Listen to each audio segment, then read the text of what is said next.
السلام عليكم ورحمة الله وبركاته.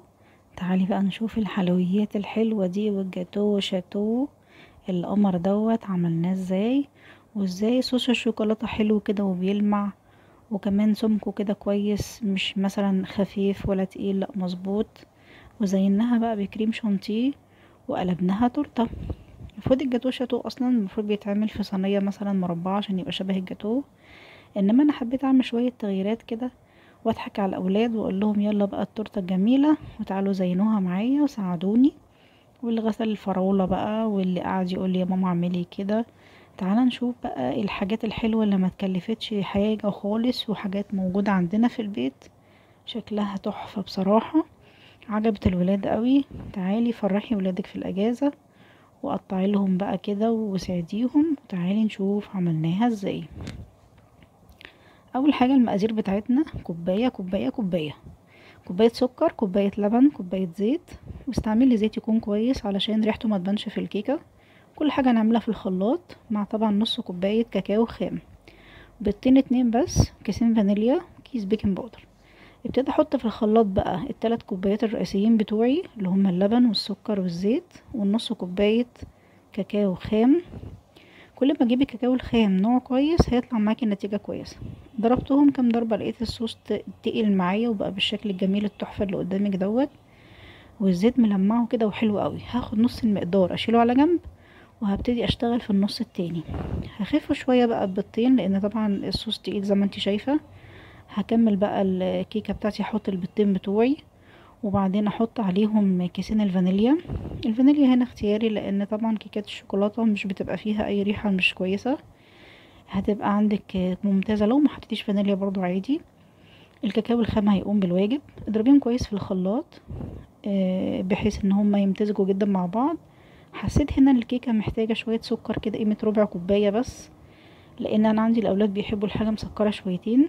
ضربتهم كويس ونقلتهم في طبق. هبتدي بقى احط البيكنج باودر والدقيق، كوباية دقيق برضو بنفس الكوباية المعيارية اللي بتشتغلي بيها طول الوصفة. رشة ملح خفيفة بقى كده عشان تظبط لي الطعم. هبتدي ادخل الدقيق بتاعي كويس قوي واقلب بقى في طبق مناسب زي ما انتي شايفة كده، بحيث ما يبقاش فيه دقيق باين خالص. ممكن تقلبيها بايدك كده بالمضرب اليدوي دوت او بمضرب البيض زي ما انتي عاوزة خالص، بحيث ان انتي تطلعي الكيكة بتاعتك تكون العجينة بتاعتها مش تقيلة ولا خفيفة. انا حسيت ان العجينة بتاعتي لسه خفيفة شوية، فبصراحة حطيت ربع كوباية دقيق كمان علشان تظبط لي القوام، لان مثلا الدقيق بتاعنا بيختلف عن بعضه، فمش شرط الوصفة تمشي بالظبط بنفس كمية الدقيق، لا انا احتاجت كمان ربع كوباية دقيق. لما حطيتها حسيت ان خلاص القوام اللي انا عاوزاه هو ظبط اهوت. بوريها لك اهي سمك العجينة بقى ممتاز. طبعا هنا العجينة ريحتها تحفة بصراحة من قبل ما تستوي، لان الكاكاو الخام اللي مستعملينه ممتاز.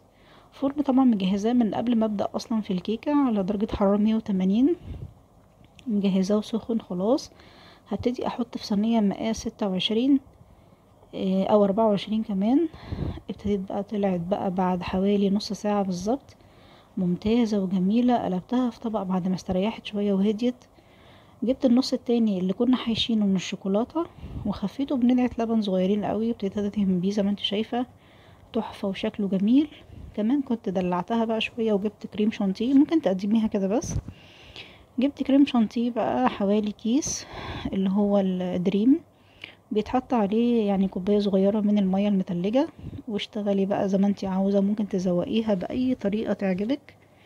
حتى ممكن تاخد رأي الأولاد، قول لهم يا أولاد يعني أزينها ازاي، أحط عليها ايه، اقتراحاتكم.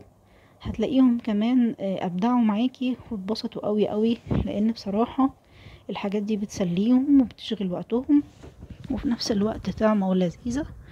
وزي ما انت شفتي كل امكانياتها معانا في البيت ومفيش حاجة صعبة خالص.